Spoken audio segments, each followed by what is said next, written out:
So you're relocating to Cambridge, Massachusetts, and you don't know where to begin. Do you want to even live in Cambridge? What are the different neighborhoods like? What is your commute time going to be like? Well, in today's video, I'm going to give you a quick breakdown of how I sort of look at Cambridge from my point of view as someone who was born in Cambridge, who has lived in Cambridge for quite a bit of time, as well as surrounding neighborhoods. If you guys don't know me, my name is Jankowitz. I'm a real estate agent based in Cambridge, Massachusetts. I work in Cambridge, Somerville, and Medford, Massachusetts. I've closed over 400 transactions in the last 5 years. I like to take an investment-centric approach to buying in these areas, specifically because the price points are so high that if you don't at least think about things with an investor hat for a few moments, you can get yourself in a really bad spot. All right, let's get into the video. So the first thing I want to point out, when you're looking on Google Maps at the map of Cambridge, you'll notice that there's a lot of towns listed here, and I know a lot of real estate agents that will reference these towns. In my experience, the way that I think about them, and most people who live here think about these areas, is really by particular squares and some neighborhoods in a mixture. And so I'm going to go through in sort of the way that I think about it as a local. And so the first area that I want to focus on is an area called Cambridgeport. So I'm going to zoom in a little bit here. And that's this little zone down here. Now, Cambridgeport is arguably the most desirable part of all of Cambridge. The prices are extremely expensive, and for good reason. You'll notice that it sits along the Charles River here. So you can actually walk to the Charles River during the warmer months. It's a really beautiful walk. You also are very close to Central Square, which is another area we'll get into in a little bit. Central Square does have a T-stop right over here, which is just 2 stops. You have Kendall Square and then 1 more stop into Boston. So you're just 2 stops away. So it's extremely convenient from a commuting perspective. You also have MIT off to the east here, and then just northwest, you have Harvard Square as well. And then it's right by the bridge over to Lower Alston, which also has, Harvard Business School, Harvard Stadium, and a number of other things. So from a location perspective, it's extremely desirable. It attracts people from Harvard, from MIT, but also young professionals who are just a short, 15-minute commute basically to downtown Boston via the Central Square T-stop. What's nice about Cambridgeport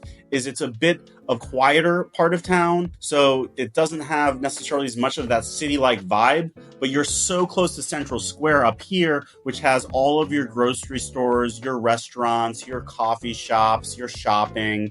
Everything is just a few moments away. So it's really sort of the best of both worlds. And what you're going to generally find is that you're going to pay a ton to be in this area. If you're looking to buy even a nice 1-bedroom condo, can easily go for $800,000, $900,000 plus in this part of town, just to give you a sense. Next up, we're going to go just straight north here to Central Square area, okay? Now, Central Square area, as I mentioned, is right along Mass Ave. Mass Ave is a busier street. As I mentioned, you have the T right here, which is, again, just 2 stops to downtown Boston. Extremely convenient commuting to downtown Boston. And it has just a ton of restaurants and shops. It's definitely a bit busier. There is a bit of a homeless population, so that's something to be aware of for some people. That is an issue. I lived at 850 Mass Ave for a while, and I always felt comfortable in the community. I never felt unsafe myself.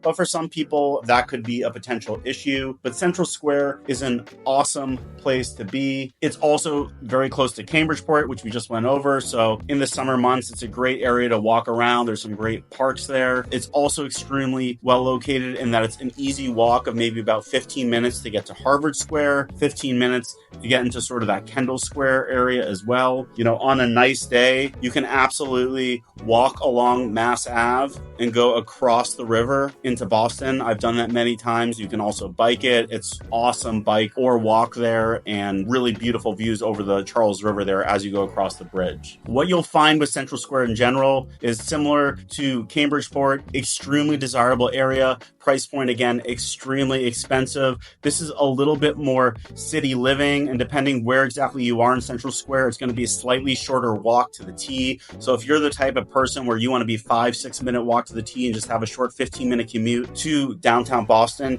you may opt to be in Central Square if you want a little more action. I find Cambridgeport maybe tends to be more families, or if you just want to be in a little bit of a quieter zone and then walk, your 10-15 minutes to the Central Square area. Next up, we're going to head a bit east now over to an area that I call East Cambridge. You know, some people will say Wellington, Harrington. For me, East Cambridge is all along this little zone here along Cambridge Street is the main drag. And what you will find in East Cambridge, it's not considered maybe as hip or cool as Cambridgeport or Central Square. There are a number of shops and restaurants and some great places to eat, but it's not, I'd say, too excited. You're still going to pay a ton to live here, but it's a little bit less expensive than your Cambridgeports and your Central Square. Now, East Cambridge, you'll notice there's access to actually sort of 2 T-stops as you get deeper in here. We have Leechmere Station, which is the Green Line, and again, you're just a couple stops to downtown Boston. If you head south a bit, the Kendall Square stop. So if you're someone who's working at the Broad Institute, if you're someone who's working in biotech and you want to be able to just walk to work, some people will opt to be in East Cambridge.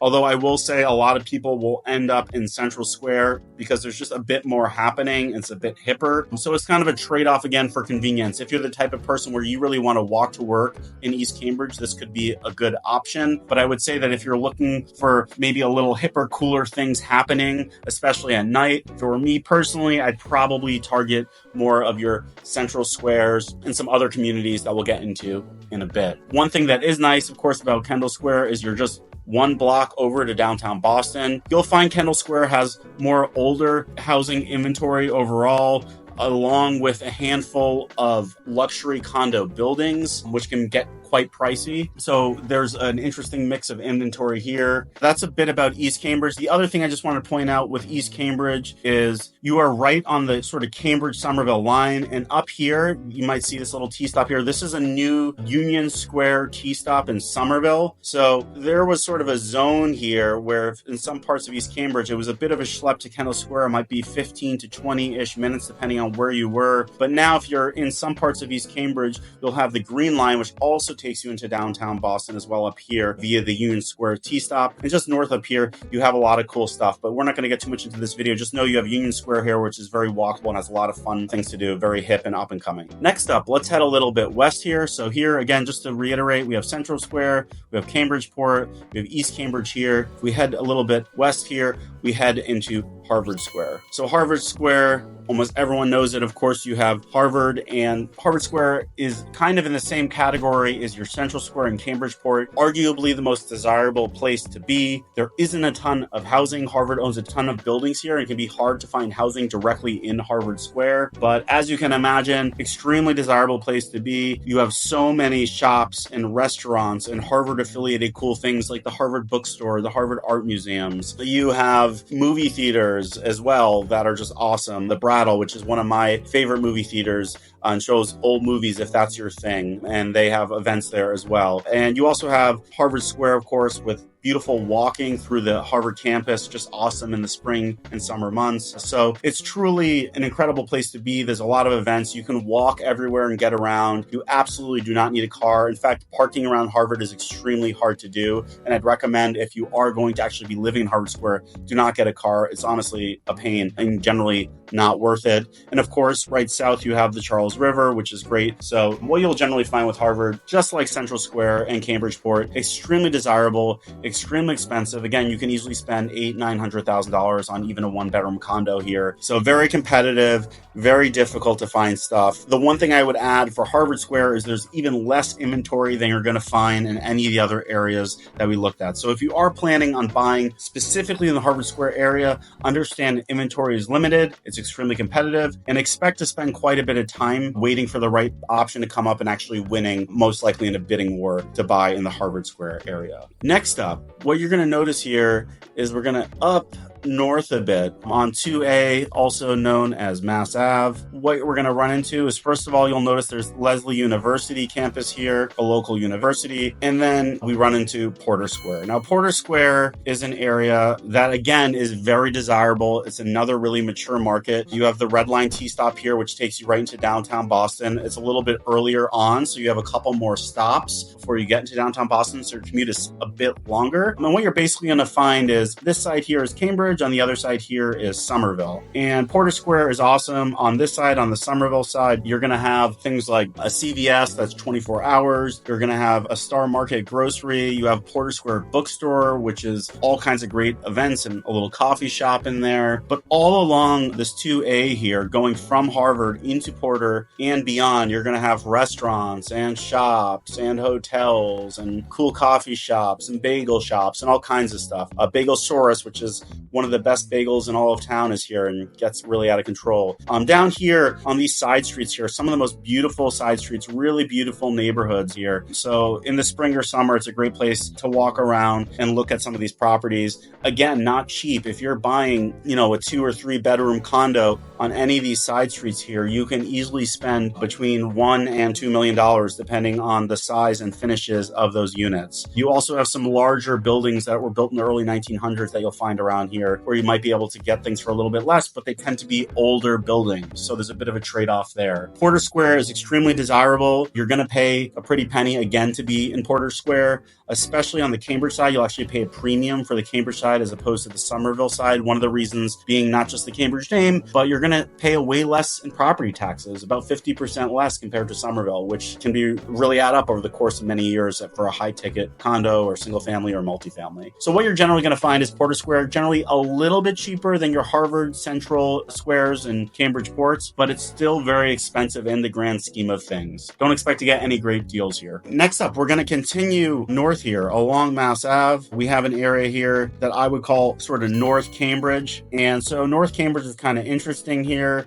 There's a number of different zones. Again, you have Mass Ave continuing all along 2A here. This is also, again, notice Mass Ave. On the other side is the Somerville side, where you have Davis Square, which has another Red Line Tea stop and has a bunch of restaurants and shops and that kind of things. Just north of Davis Square, you have the Tufts campus. But Davis Square tends to skew very young professional and yuppie, a lot of restaurants and shops. There's the Davis Square movie theater. They have a lot of events like the annual Fluff Festival. They have farmers markets. So there's a lot of cool stuff happening over here in Davis Square. But on this side here, we have North Cambridge. What you're going to find with North Cambridge is it's actually a little bit more affordable. So if you're someone and you want to get into the Cambridge market and you're a bit on a budget, your two best options if you want to save are really going to be East Cambridge or North Cambridge. If you want sort of a pretty nice looking condo or a multifamily or a single family for that matter, you're going to get a bit of a discount if you stick to North Cambridge or if you stick to East Cambridge. Now, North Cambridge, one thing to be aware of is as you get deeper and deeper in, it's a bit more of a walk. If you want to get to Davis Square, you're going to have to cross a very busy street, which for some people, they don't love that. And, it's a bit more of a schlep to Porter Square as well. Now, you do have the Pemberton tennis courts, my favorite place to play tennis in Cambridge. They also have some basketball courts around here, which is really nice. You have some great little parks along the area as well. And then off to the west here, we have Alewife Station, which is again another tea stop. And then you have Alewife Brook Reservation here with some great walking areas as well. Down south here, we have